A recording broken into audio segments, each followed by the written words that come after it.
Hey guys, welcome back to my channel. Just want to talk a little more about Eliza Fletcher.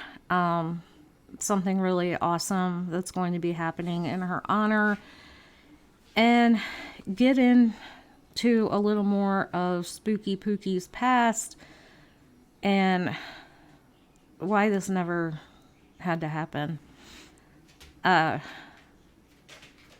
This case is really disturbing as a woman, as a person living in the world. You know, it should upset us all. And not because she is a wealthy billionaire heiress who happens to be blonde and pretty and young. That has nothing to do with it. It has to do with the fact that as people, we should feel safe to go where we want, when we want. And honestly, you know, I didn't want to bring it up, but I don't feel good today, so we're gonna bring it up. I'm really tired of seeing on social media people posting that she shouldn't have been out there running alone at that time of the morning. She shouldn't have been wearing what she was wearing, and all of this crap. And that's what it is. It's crap. She had every right to be out there running at whatever time she wanted, wearing whatever she wanted. And I mean, it's not like she was in some secluded area. She was running. I'm sure she felt safe there. She was right by the university.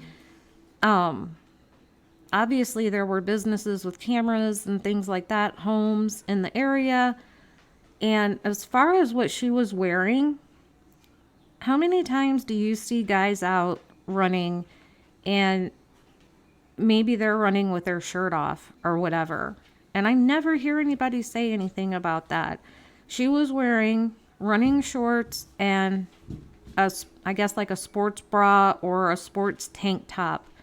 Do you know how many sports tanks and sports bras and leggings and things like that I own for working out? Yeah, I know I don't look like I work out, and I probably really haven't much lately. But before we moved out here, I went to a gym and worked out and wore those things in the gym. Out here, there's enough work to do outside that you don't really have to go to the gym, but that's not my point. My point is, there's nothing wrong with the way she was dressed. It's summer in the South and it's hot. Sometimes even in the morning, it is unbelievably hot. They have more humidity there than I have here, so it was probably sticky. And when you run, especially, she's a distance runner, you get hot. So she's allowed to go out and wear whatever she wants to wear, wherever she wants to wear it, at whatever time she wants to go. She was a teacher. So this is probably the part of her day that she carved out to do that, because it's cooler in the morning than it would be after school. So I just wish people would lay off the victim blaming and victim shaming. Like I said, we don't do that on this channel. It is never the victim's fault. This is nobody's fault but Spooky Pookie. That's it. She did not bring this on herself. So I really wish I could quit seeing these posts out there, because they are really making me angry. Not just as a woman, but just a human being. Have some respect. This woman was abducted and murdered. Her family is grieving. Her children no longer have their mother. So don't be out there trying to blame her or shame her for the time she chose to run or what she chose to wear while she ran. That is ridiculous. And don't come at me on my channel about that or you'll be gone. Plain and simple. Okay. So, end rant. They have organized this really great thing in her honor. And it kind of goes along with what I just ranted about. It's called Finish Liza's Run. It's going to be tomorrow. They're going to meet at 4 a.m. and the run will begin at 4:20 a.m., which is around the time that she was abducted. And then they are going to finish her run. They're going to run the rest of the route that Liza would have ran. So it's tomorrow morning at Central Avenue and Belvedere Boulevard. Let me read you a little bit more about it. So it says, we created this run as a way to honor Liza and cope with our own feelings. This run is 8.2 miles, taking a path she would regularly run. We will start near Central and Belvedere and run down Central to Zach Curlin Street and back towards Belvedere. Our goal is to stand up for the women in the Mid-South and emphasize that women should be able to safely run any time of day. Our run is not sanctioned by the family and is not a fundraiser. We are not accepting any donations, nor should you donate to anyone on the morning of the run. Water stops are being provided at 3 locations on the 8.2 mile course. Additional volunteers are not needed at this time. If you plan to attend, we ask that you follow these guidelines. Wear bright colors and a bright light if you have it. Do not come alone. Respect the neighborhoods we run through as people will be sleeping. I think that's really awesome that they're going to do this.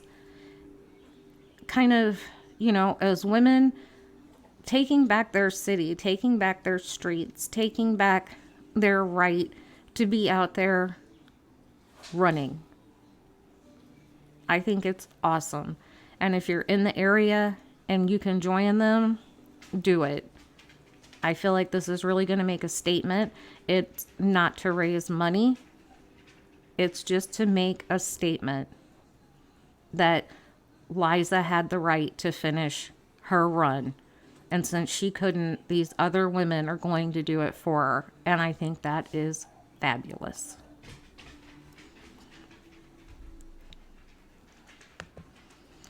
So this is the house where they found Liza. They said they found her. One of the officers saw some tire tracks in the tall grass, and it led them to where they smelled, they said, the odor of decay. And it led them to this abandoned house, and around the back, let me show you, I've got a picture.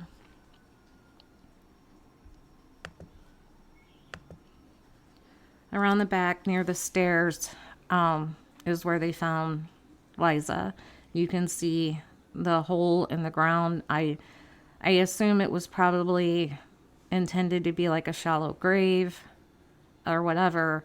And then they found, I feel like it was about 100 yards away, they said, a trash bag discarded, and Liza's purple Lululemon shorts were inside. So, this is awful. This is just so sad that this is where she ended up when all she was doing was going out for her morning run. She ends up dumped behind an abandoned house in what appears to be a shallow grave. There's so much wrong with that. So much wrong with that. And the investigation is still ongoing.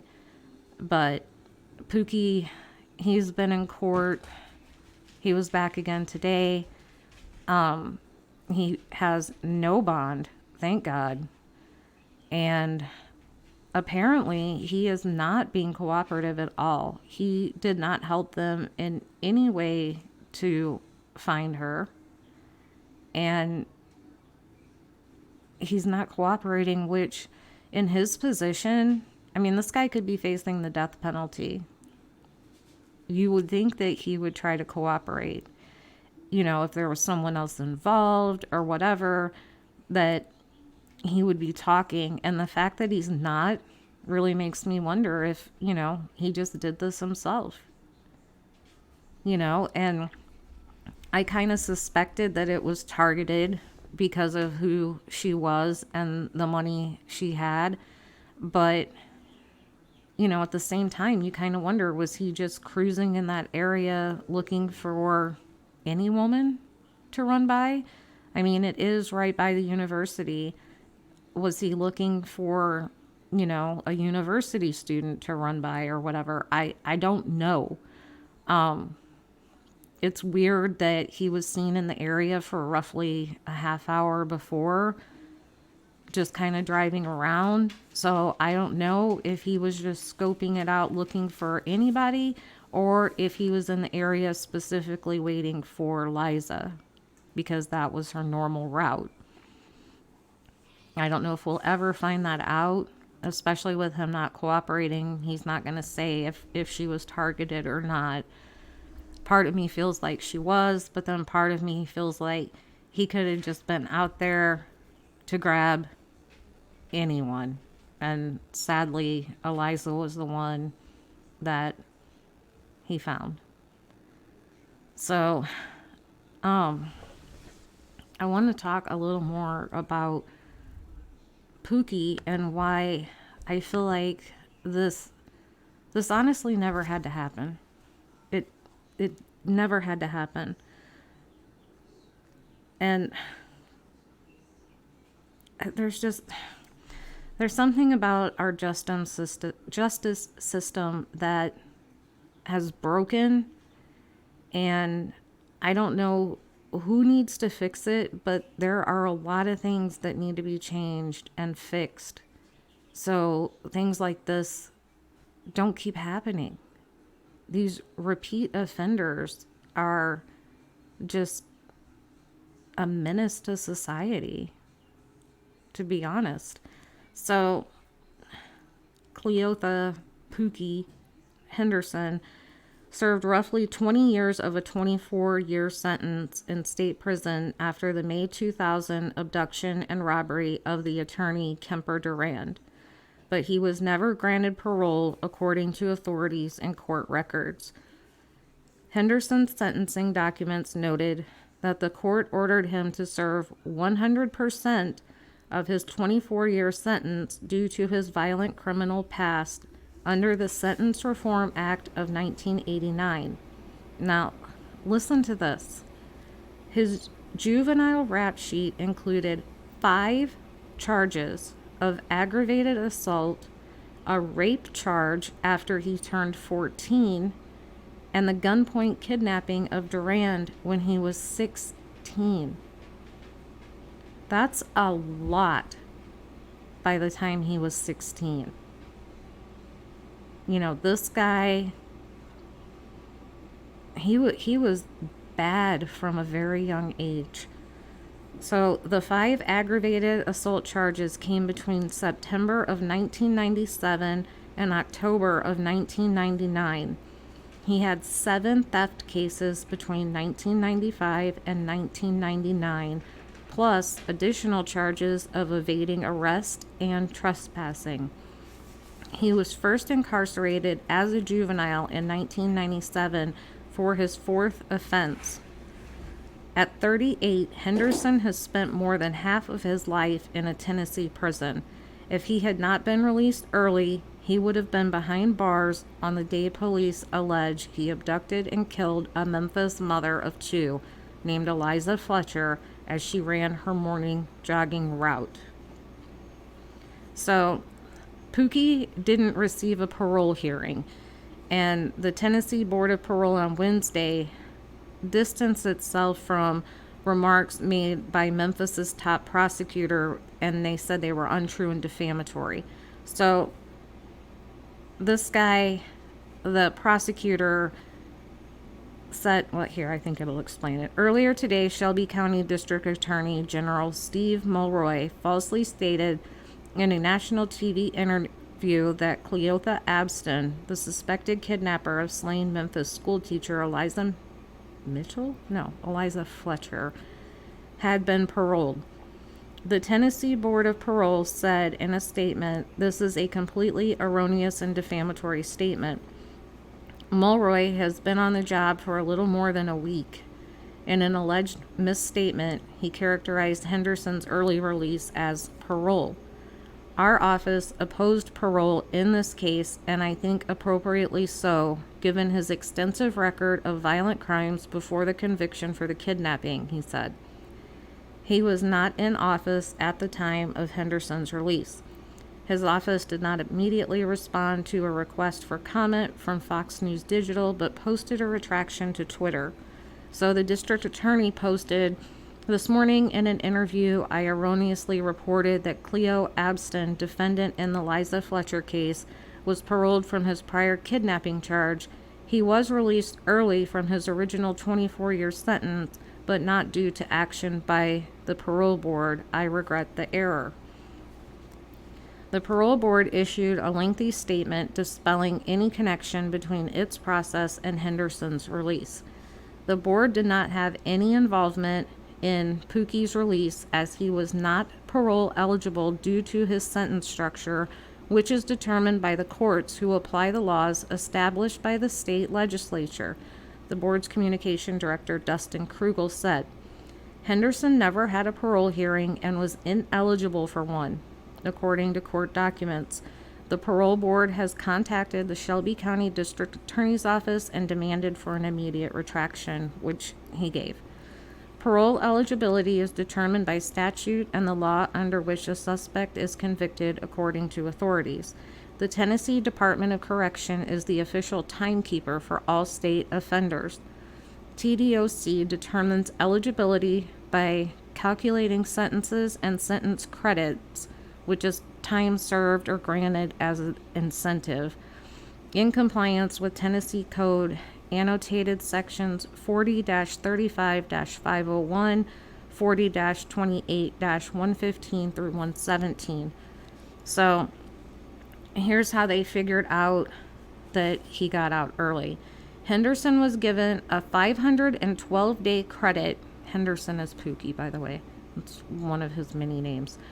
Pookie was given a 512-day credit for time served, court documents show, and then likely saw some additional time shaved off with other credit incentives, authorities said. The Tennessee Department of Corrections Communications Director said he received credit as required by law for the time he spent in jail prior to being sentenced, and program credits. Depending on how long an inmate has been incarcerated, they can be earned at a rate of several days per month. They can be docked for bad behavior. It's hard for me to believe that he didn't have bad behavior while he was in prison. Public safety is always the board's number one consideration when any parole-eligible offender is being considered for release or supervision in the community by TDOC. The defendant asked the judge in court Wednesday morning to use his paternal surname Henderson in future court proceedings. And as I told you before, the judge was like, if Social Security has you as Abston, that's what I'm going to refer to you as. Let's see. That's really about it. But what a mess this system is of figuring out their sentence. I mean, I understand that a lot of people, when they're arrested and indicted on these charges, they either don't get bond or they can't make bond, so they do spend time in prison before going to court.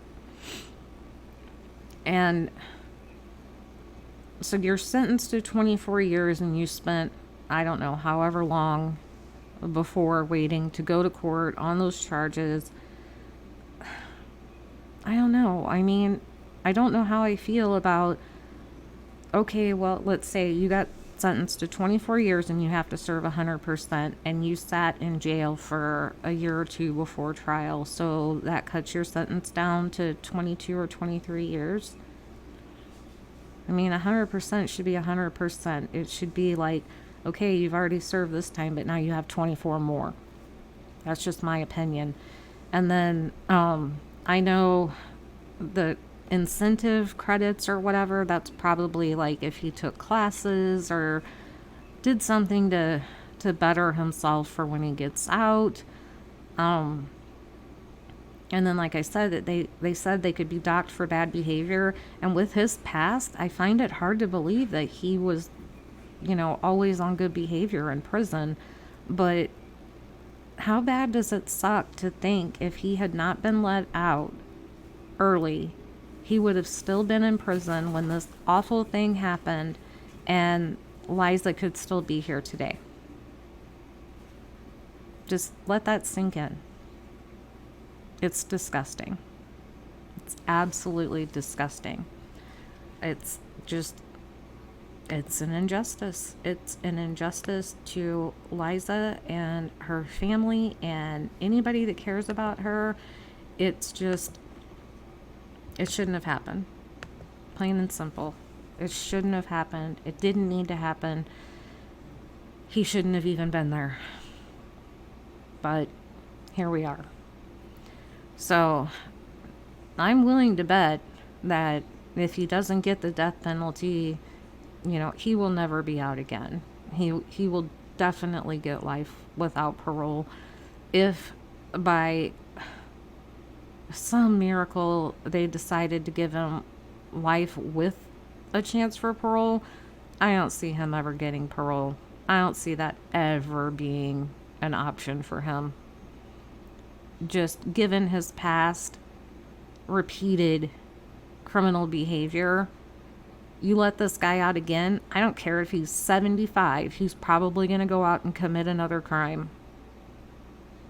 And that's just how I feel. If you don't agree, you can let me know in the comments. But I have no sympathy for him after what he has done in the past and what he did to Liza. I have no sympathy for him. I hope if he gets life without parole, I hope that he is haunted by this every waking moment for the rest of his life. I hope he sees her face and hears whatever she said to him. And even that, isn't punishment enough. There is never punishment enough for someone that can do something like this. But that's the best option we have. So, like I said, I will continue to follow this and keep you updated as, different court appearances happen. When this goes to trial, obviously we were going to be on top of it. Continue to keep the family in your thoughts and prayers as they continue to grieve and try to process and deal with this awful situation that they've been put in. Pray for her children and the children that she taught and everybody at that school, everyone in the community that she touched in some way. Everybody is dealing with a really big loss. So give them the space they need. And like I said, keep them in your thoughts and prayers to give them strength and comfort and just help guide them through this.